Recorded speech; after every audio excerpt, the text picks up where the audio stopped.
Well, with the 2022 Bahrain Grand Prix now complete, the anthems played and the trophies handed out, the season is a lot clearer.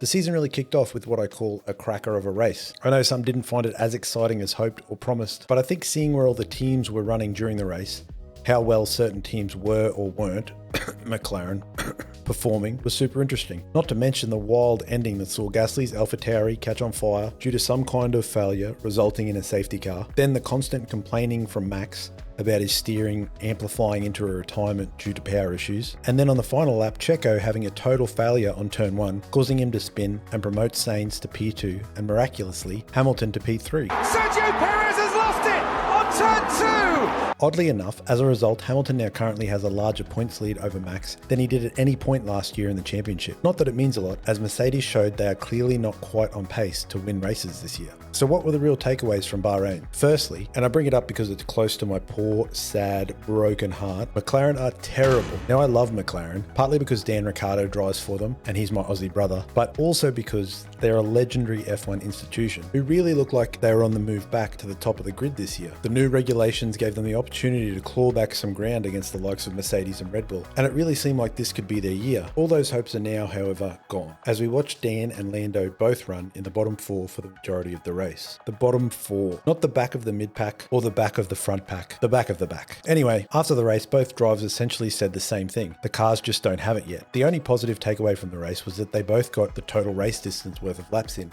Yay!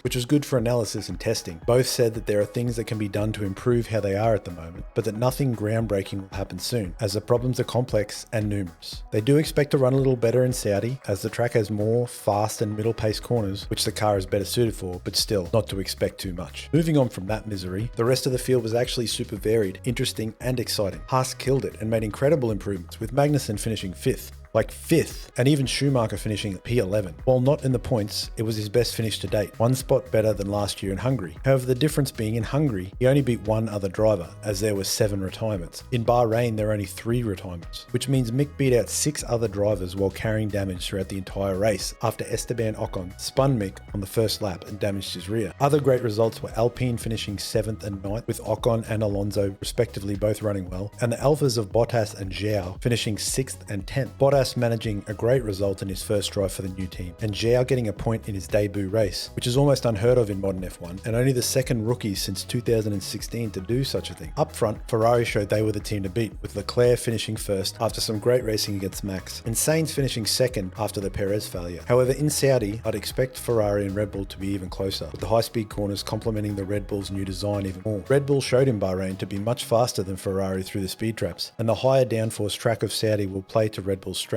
This will also be likely to be the downfall of the Mercedes, with them suffering from increased drag at the moment, which is causing a lot of their issues. A high-speed track like Saudi will only amplify the problem. So what does this all mean once we get racing on what is the fastest street circuit of the season? Well, to be honest, it looks like it means more of what we saw last week. Expect Ferrari and Red Bull to be fast, really fast, and Mercedes to be fast, but not fast enough to be leading, only fast enough to be holding strong around the 5th and 6th spots. Expect the middle of the field to be quite mixed up. This new generation has shown that the skill of the driver really is making a big difference to the car's performance. And with most teams having one experienced driver and one greener driver, the performance of the team seems to reflect those driver skills. And sadly, expect McLaren to be struggling at the rear again. I haven't lost all hope for the papaya streak just yet, but a 1-week turnaround is much too short for us to expect any big changes. I expect them to possibly be a little better in the mid-pack, but realistically, the back third is about as optimistic as I can be. Of course, the only other question still is reliability. The cars will seem immensely reliable in the first week. Aside from the small hiccups seen with the Red Bull and the Alpha cars, these problems have all been identified, and considering the Red Bull issues from both cars were with a spec part in the fuel pump, it seems like it was just poor luck and uncanny coincidence that is massively unlikely to strike twice.